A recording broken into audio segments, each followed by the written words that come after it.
Our guests are now here. Let's meet them. We've got Mark and Darren from the Big Fellas Weight Loss for Men podcast. Hello. Hi. How you doing? Good. I don't know about you, John. I was expecting two huge fellas, and actually we've got two medium-sized fellas. Yeah, it's good to see now. They look in good shape now, I would say. Both. Thank you.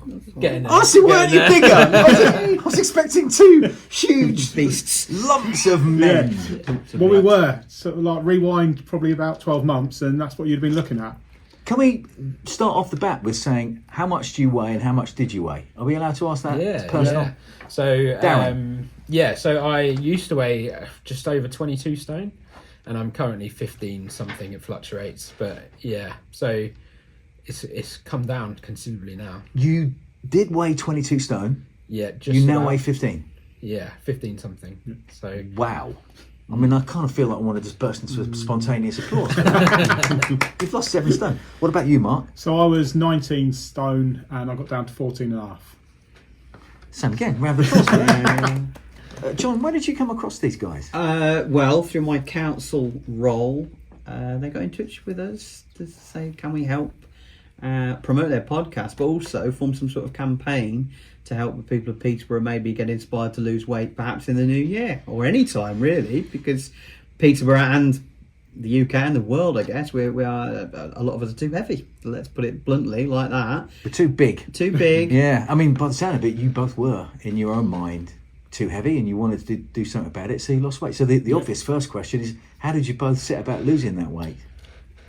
So, we both turned 40 this year, and so we reconnected probably about a year ago, 18 months ago. We were good mates at school, and then we've kind of gone off and done our own thing. And which school? St Peter's in Huntingdon. Yeah, okay. And then we've reconnected recently. I play football in the Man v Fat League here, which I don't know if you know anything about. It's a 6-a-side football league for men, centred around weight loss. And you weigh in every week, and every 2 players on your team who lose weight, you effectively get another goal added to your scoreline. So you play.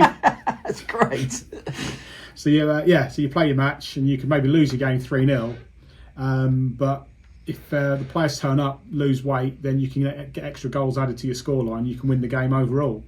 And I've been playing it for years, and my weight's kind of fluctuated. But this year I decided to start taking things a bit more seriously. And then I invited Darren to get involved as well, so we both got playing on it. But this year, like I said, I turned 40, and I said, right, I really got to take my weight seriously. I've got to really focus on this weight loss.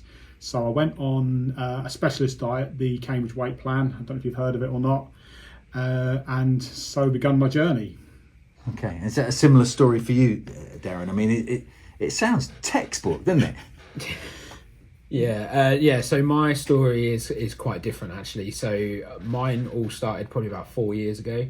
So yeah, look, you'll have to listen to the podcast, I suppose, to get the full ins and outs. But what it basically comes down to is that I was a police officer.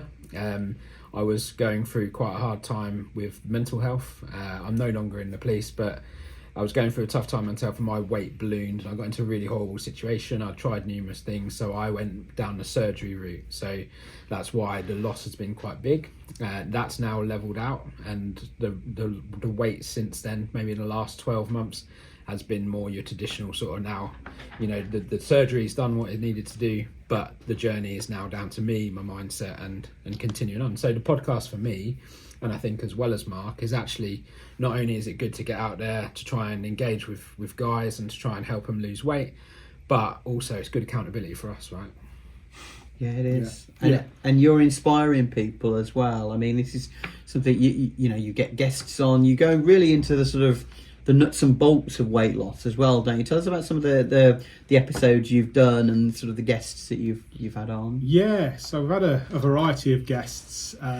We've had a mindset coach come on who's a top 1% global podcaster, a gentleman called Paul Shepherd. That was a really interesting one. That probably had our most downloads, I think, to date, and really got some traction. But we've also had a Premier League winner come on in Luke Chadwick, who played for Manchester United. And he now runs a kids football academy called Football Fun Factory, which both of our kids have been a part of. And so that was a really good episode. But obviously, because he played for Manchester United, we had to talk football and just what was it like playing with Giggs, Beckham and Roy Keane and all of that.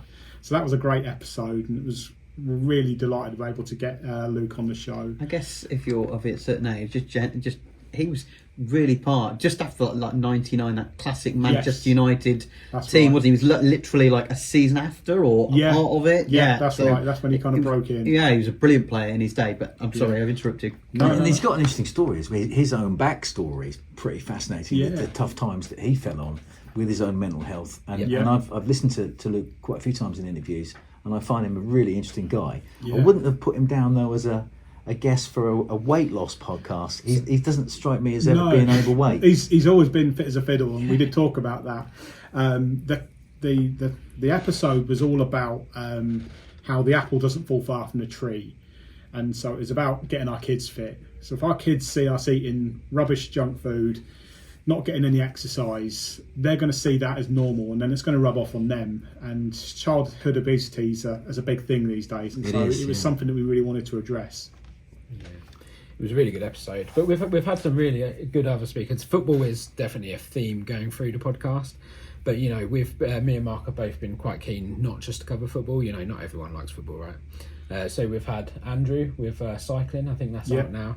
We've got a karate coach that we're looking to record with in the near future. So we're trying to cover an array of sports, because we've both said, and I think the common learning we've got through this podcast is when it comes to exercise, definitely, the gym isn't for everyone, right? Not everyone enjoys just going to the gym and pushing weights or whatnot. But if you do something that you love, which for us I think is football, then you're more likely to continue with that longer term. So we're trying to cover a whole range of episodes. So actually, again, if there's anyone out there who's had a lot of success with sports, then get in contact with us, because we'd like to cover it.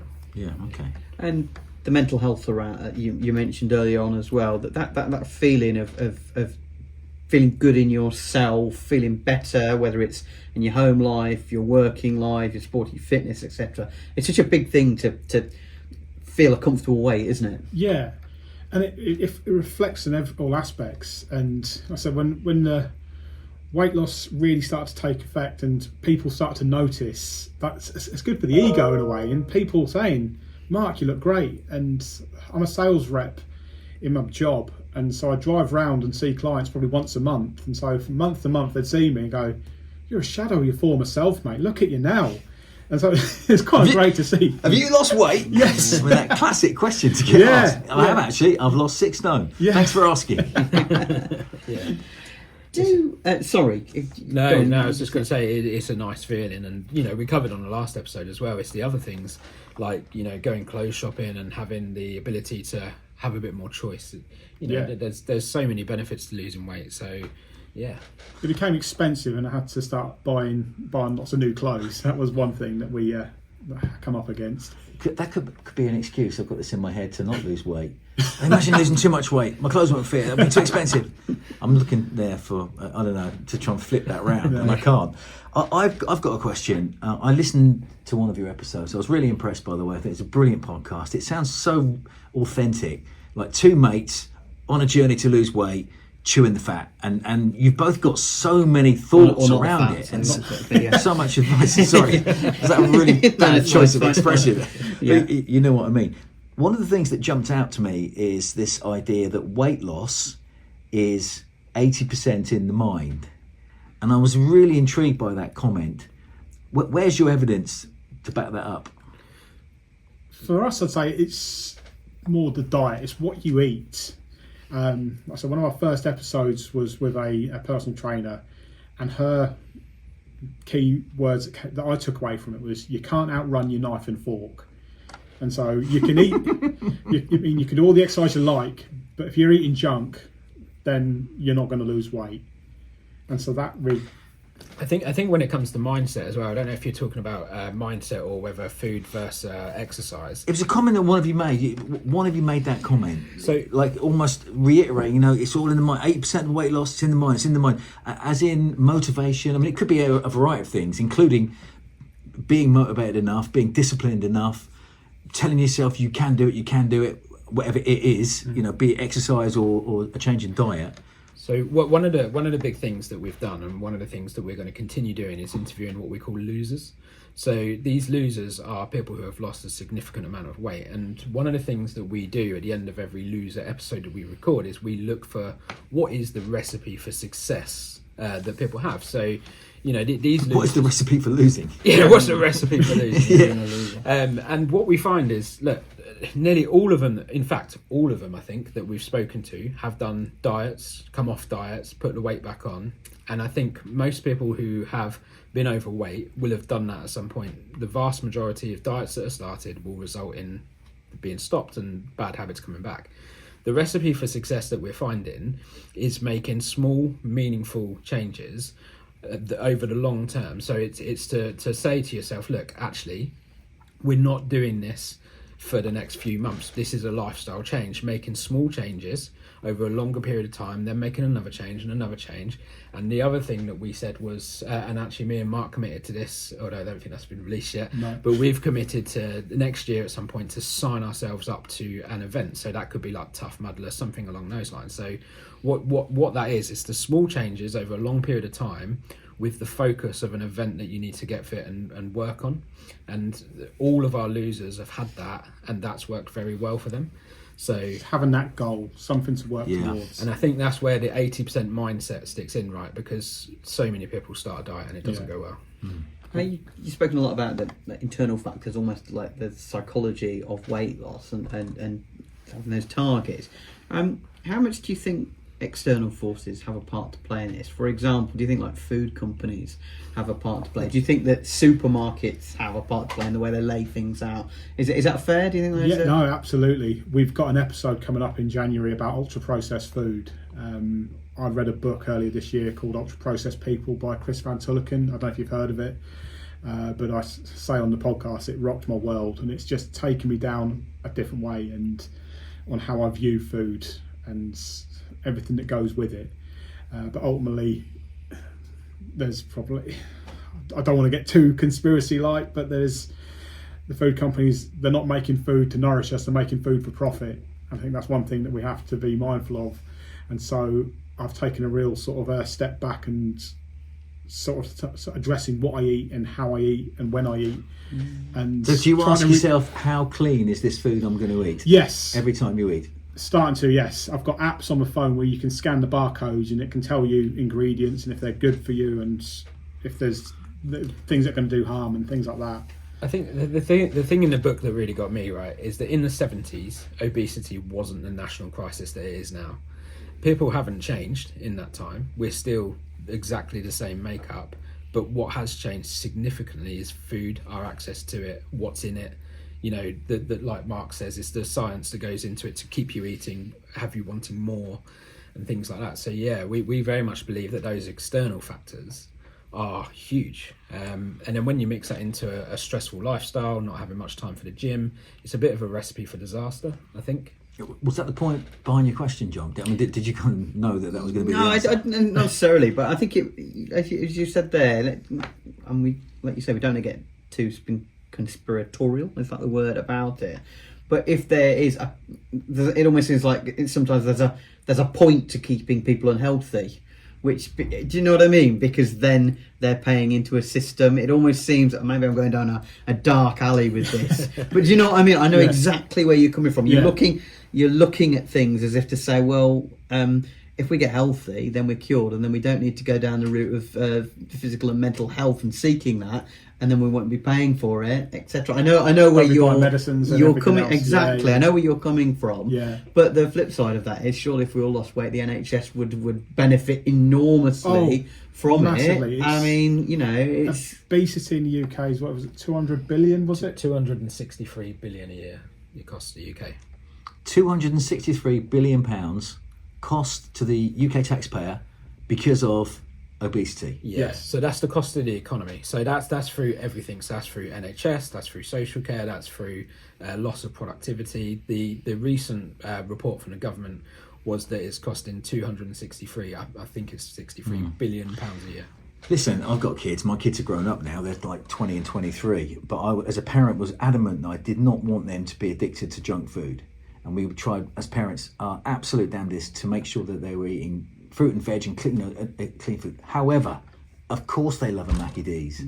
And like I love a curry and I love Coca-Cola. soft drink, fizzy drinks.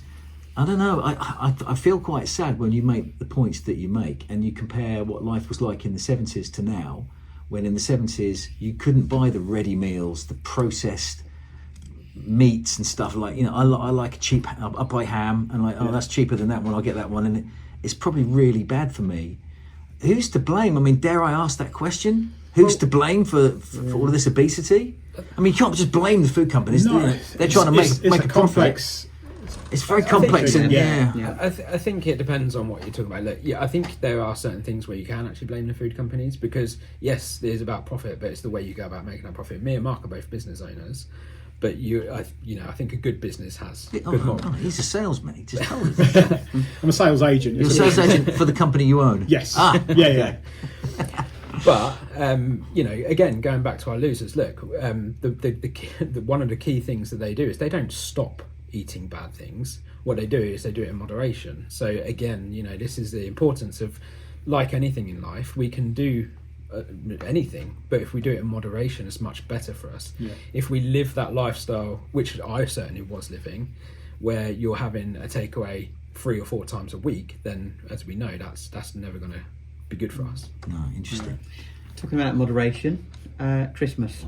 We're recording this before Christmas. I listened to your Christmas episode yesterday, ironically, while I was doing a run. It's a great episode because you've tried to both say to people, don't beat yourself up too much. If you have the odd mince pie, the odd drink here, the odd Yorkshire pudding, etc. Is that fair to say? It's good. It's a great episode, by the way. Yeah, absolutely. The words I use, and it was my dad got this from. My dad went to a Weight Watchers group, I believe it was, just after Christmas a few years back, and the message that they gave to him was, it's not what you do between Christmas and New Year that's the problem. It's what you do between New Year and Christmas is what you've got to focus on. Brilliant. Yeah. And that was kind of the message we wanted to get across. Ultimately, it's Christmas. We're going to enjoy ourselves. Are you giving a green light for anybody worried about their weight to abuse their body with food between Christmas and New Year? Absolutely. Surely not. No, what we're saying is, look, it's Christmas. Don't beat yourself up when you want to do the things that you enjoy, right? Yeah. Great stuff. I had another question, and it's from the episode that I listened to, and it made me laugh out loud. You were talking about clothes, and I think one of the questions posed was, for anybody that's lost a lot of weight, what should I do with all my fat clothes? So the clothes that you used to wear when you were bigger are now literally called fat clothes. Yeah. What do you do with fat clothes? So I've got rid of all of mine. Where? I've sold the good stuff. I sold on Vinted. The cheap stuff went to the skip, and I just got rid of them. Once before, I lost a bit of weight, and I kept hold of them, and I kind of felt like I was leaving the door open because I thought I'll keep hold of them because what if the worst happens and I put the weight back on and I've got something to wear? I thought that's totally the wrong mindset. So I said, no, I'm getting rid of them. Never going to see them again. And again, it's just that another little bit of accountability, isn't it? Yeah, same. Yeah, you've just got to get rid of them because if you keep them, you're just in that mindset. So get rid. It's out of sight, out of mind. Yeah. That's the old me. That's an interesting phrase, John, isn't it? Yeah. Fat clothes. It is. I mean, I've got all sorts of. I've got a few still knocking around from when I was a stone or two heavier. Have you? Yeah, they're still there. Just put a peg on them on the side and see if I can still wear them and stuff. But generally, what's the opposite to fat clothes? Are there skinny clothes? Well, I guess so, but that'd be torturous, wouldn't it? Yeah. I've got a boiled. I've had clothes which I don't fit into quite, and that's happened a lot where your belly's bulging out of your shirt because you haven't worn it for a while, and so that's happened a lot in the past. But again, hopefully I don't go back to that. Oh, it's not good, is it? I found a photo of me the other day, me and my wife from about 12, 13 years ago when I weighed quite a lot more, and I was at a museum. It was like a pirate museum, and I was wearing like a brown shirt, and I swear to God, I was like one of the barrels behind me. When I turned sideways, I literally looked like I'd blended in with one of the barrels behind me, and I just thought, thank God I'm not that. When you see pictures of your old self from years ago, When it you can were be worse. really sad. So like my mum recently had a big birthday, and she gets all the photo albums out, and I'm looking at some pictures of me like 10 years ago, 20 years ago. I'm like, what do I look like? Yeah. I consider myself to be very different from 20 years ago. I don't think I'm as big either. I used to be big-ish. Don't ask me how much I weigh. How much do you weigh, John? 10.5 stones. Yeah, I'm only 5'1". I mean, it isn't really. So that- I'm yeah. 6'1". What do you think I weigh? Oh no! Oh, that's a tough evil. question. Yeah. I actually don't know how much I weigh. I'd say 14.5 stone. That's similar to myself, I'd say. Yeah, okay. You're pretty Is that- trim though, Kev. To be fair. Well, You are slim. I'm not fat. No. I'm not. I don't know. I'm pretty much a big fella-ish. I love the name of the podcast, Big Fellas. Yeah. Did you ever consider calling yourself or the podcast like something different, or was it always that? Very early on, that was kind of the front runner. We did shortlist a few ideas. What were they? Can't remember now. Big man. Fat fellas, Big man. The big man, the big lads. big men. Yeah, things like that. And then we kind of went down a rabbit hole of laughing about Goodfellas. Yeah. And I think our original idea was, should we just kind of rip that off? Goodfellas is a legendary film. Exactly, Fat yeah. Fellas is going to become a legendary podcast. Yeah, yeah. What are the goals for this podcast? Just to get out there really and support people like us. Yeah. Yeah, you know, we're going through a journey. For us, it's about accountability. Yeah. Did you look for other podcasts that would give inspiration to people going through journeys like yours? And did you see that there wasn't much out there? There's certainly not for guys. There's some other podcasts out there, but they're very much tailored to women. And Most weight loss yeah. conversations, be it on TV, Yeah. on radio, online, will be weight loss conversations tailored to women. I don't know why that is. Absolutely. And you get a lot of gym buffs out there who, you know, who have been in the gym their whole lives. They do fitness podcasts, but we feel that there was a real gap around people like us. So say it, middle-aged men who are, you know, at that time, young kids, businesses, families, jobs, that sort of stuff. So yeah, that's who we really just want to get. I'm a out. middle-aged man. I'm a bit overweight. I want to do a podcast about losing the weight. That's it. isn't it? That's what And you're that's- going for, exactly. Yeah, and yeah, great yeah. for you, you know. And you for doing us, it. the key is to make it relatable. Again, like I said, there's a lot of weight loss support for women, and that's great. In terms of fitness, you look at fitness on social media, and it's everyone, they're all gym buffs, they're absolutely ripped, they look perfect. Now, if you're a 22 stone guy, you're going to look at that, go, that's not relatable. No. I'm a million miles from that.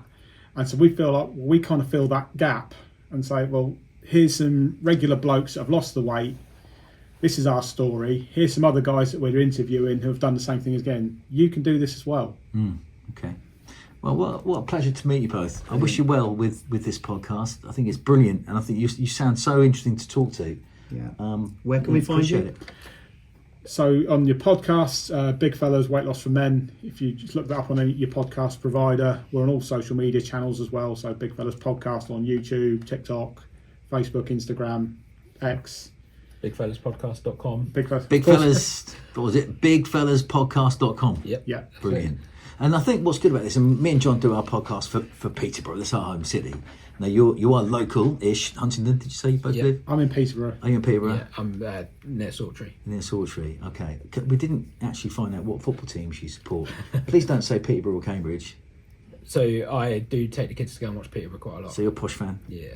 Norwich City. Norwich City, a fellow Canary. Do you know, good man. I'm Norwich too. Good And, man. I think when I was listening to one of your podcasts, it came out, I think that one of you was a Norwich fan. I'm not Yeah, sure, yeah. but fellow Norwich City fan. And Obviously. you know who John supports. Has he Yes, told you? we've had that conversation. I knew he'd tell you. He tells Yeah. people he's only just met. Oh, I'm a Cov fan, by the way. Right, FYI. I'm proud of it as well. Yeah. Yeah, play Norwich January 4th. Oh, Yeah. really? Harrow Road. Yeah, but you're going to win, so it doesn't. We do. We haven't beaten Norwich in Yeah. years and years. Anyway, we were just wrapping up with Yeah, our guests, yeah, sorry. Mark and Darren from the Big Fellas Weight Loss for Men podcast. An absolute pleasure to welcome you onto our podcast. Thank you very much. Thank you. Thank you. And John, that's it. We'll wrap it up That's it. there, and we'll wish everybody listening a very happy Christmas, prosperous New Year, blah blah blah. And we'll be back next time. for Yeah, another back in podcast. mid-January, I think we'll be. Let's not set a Something date. like that. Let's not set a date, just in case. Back in 2025. See you in 2025. Yeah. See you then.